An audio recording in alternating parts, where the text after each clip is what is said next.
അതുപോലെ സബ്സ്ക്രൈബ് ചെയ്യാത്തവർ ചെയ്യണേ. ആ മൂലയിൽ നിൽക്കുന്ന ബെൽ ഐക്കൺ ഒന്ന് ഞെക്കി ഇഷ്ടപ്പെട്ടാൽ ലൈക്ക് ചെയ്യാനും മറക്കണ്ട.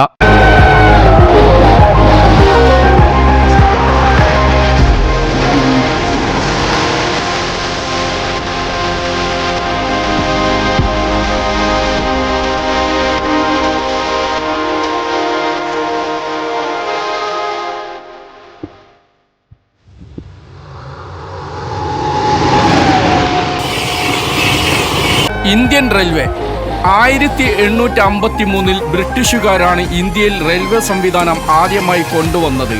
റെയിൽവേ മന്ത്രാലയം നടത്തപ്പെടുന്ന ഇന്ത്യയുടെ ദേശീയ റെയിൽവേ ശൃംഖലയാണ് ഇന്ത്യൻ റെയിൽവേ. ഇന്ത്യയിലെ റെയിൽവേ ഗതാഗതം ഇന്ത്യൻ റെയിൽവേ എന്നറിയപ്പെടുന്നു.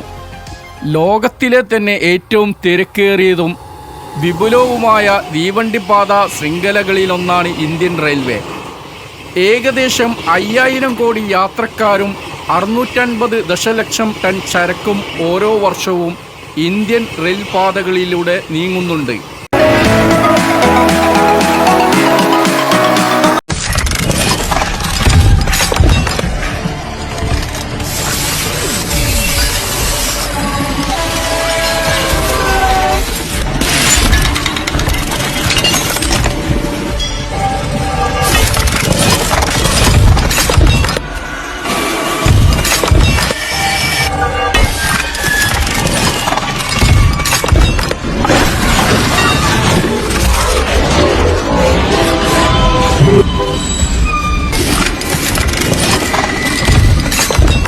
ഇന്ത്യയിലെ റെയിൽവേ ഗതാഗതം എല്ലാ പ്രധാന സംസ്ഥാനങ്ങളിലും റെയിൽവേ നിലനിൽക്കുന്നു.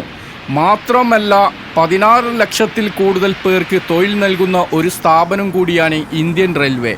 ഇന്ത്യയിലെ റെയിൽ ഗതാഗതം പൂർണ്ണമായും പൊതുമേഖലയാണ്.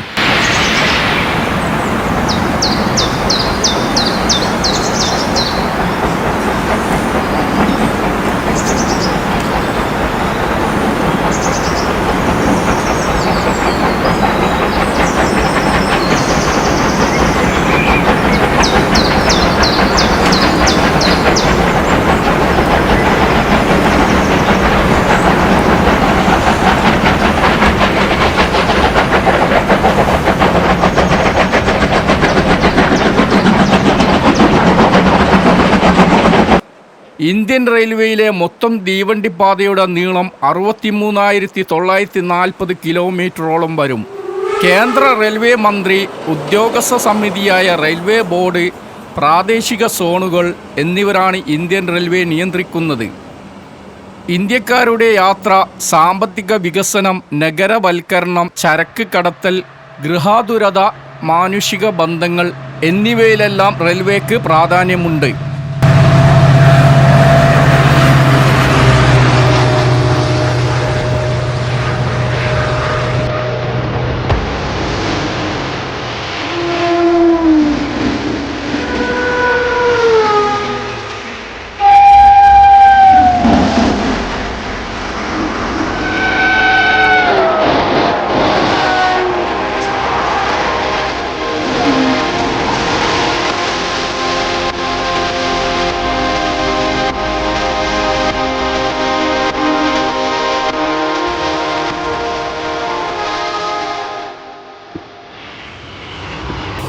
ആയിരത്തി 1947 സ്വാതന്ത്ര്യം കിട്ടുന്ന സമയത്ത് ഇന്ത്യയിൽ ഏകദേശം 42 വ്യത്യസ്ത തീവണ്ടി ശൃംഖലകളുണ്ടായിരുന്നു. 1951 ഇവയെല്ലാം സംയോജിപ്പിച്ച് ഒറ്റ ശൃംഖലയാക്കുകയും ഇന്ത്യൻ റെയിൽവേ എന്ന് അതിനെ നാമകരണം ചെയ്യുകയും ചെയ്തു.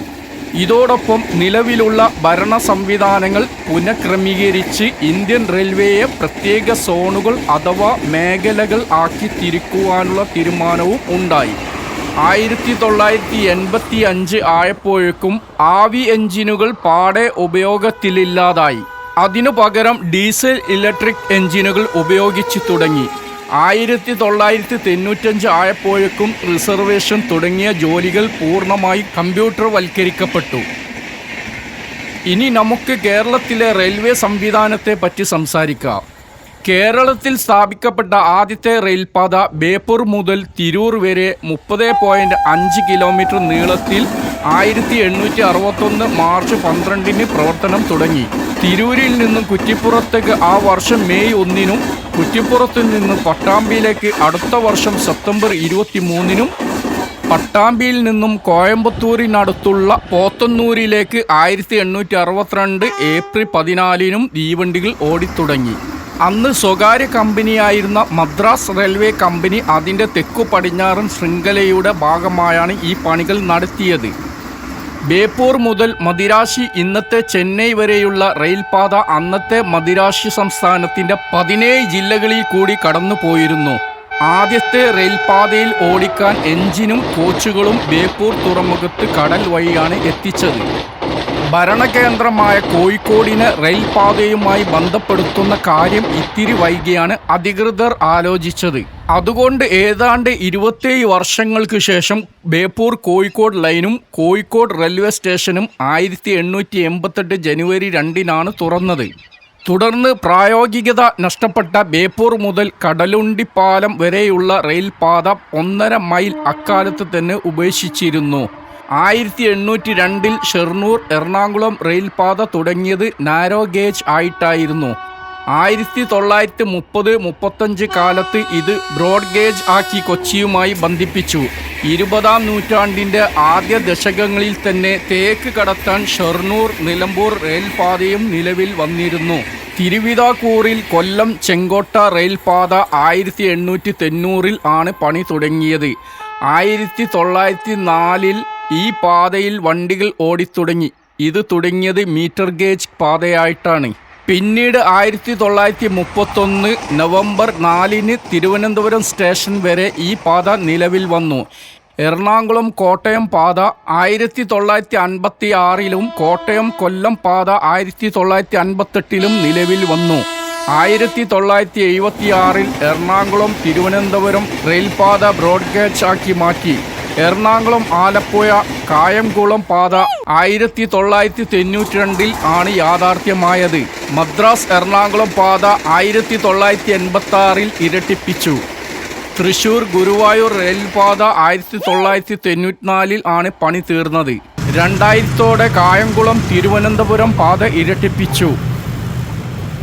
ഇന്ത്യൻ റെയിൽവേയുടെ വൈദ്യുതീകരണം 1925 ഫെബ്രുവരി 3-നാണ് ഇന്ത്യയിൽ ആദ്യമായി വൈദ്യുതി ഉപയോഗിച്ച് തീവണ്ടി ഓടിത്തുടങ്ങുന്നത്. ഇത് ബോംബെ ഇന്നത്തെ മുംബൈയിലായിരുന്നു. 1931-ൽ നവംബർ 5-ന് മദിരാശി മുതൽ താമ്പരം വരെയുള്ള മീറ്റർ ഗേജ് പാതയിലും വൈദ്യുതി എഞ്ചിനുകൾ ഉപയോഗിക്കാൻ തുടങ്ങി. തുടർന്ന് 1936 വരെ ബോംബെയുടെ പരിസരങ്ങളിൽ റെയിൽപാത വൈദ്യുതീകരണം സജീവമായിരുന്നു. പിന്നീട് ഒരു നീണ്ട ഇടവേള കഴിഞ്ഞ് 1950-കളിൽ സ്വതന്ത്ര ലബ്ധിക്ക് ശേഷം ഇത് വീണ്ടും സജീവമായി. 1976 ആഗസ്റ്റ് ആയപ്പോഴേക്കും ഹൗറ ഡൽഹി പാത മുഴുവനായും 1988 ഫെബ്രുവരിയിൽ ബോംബെ ഡൽഹി പാതയും 2008-ൽ ചെന്നൈ തിരുവനന്തപുരം പാതയും മുഴുവനായി വൈദ്യുതീകരിച്ചു. 25 കിലോവോൾട്ട് തീവ്രതയുള്ള AC വൈദ്യുതിയാണ് മിക്ക പാതകളിലും ഉപയോഗിക്കുന്നത്. DC ഉപയോഗിക്കുന്ന പാതകളും എഞ്ചിനുകളും ചിലയിടങ്ങളിലുള്ളവ ഘട്ടം ഘട്ടമായി നിർത്തലാക്കാനുള്ള ശ്രമത്തിലാണ് ഇന്ത്യൻ റെയിൽവേ. മറ്റൊരു നല്ല വിശേഷവുമായി നമുക്ക് അടുത്ത വീഡിയോയിൽ വീണ്ടും കാണാം.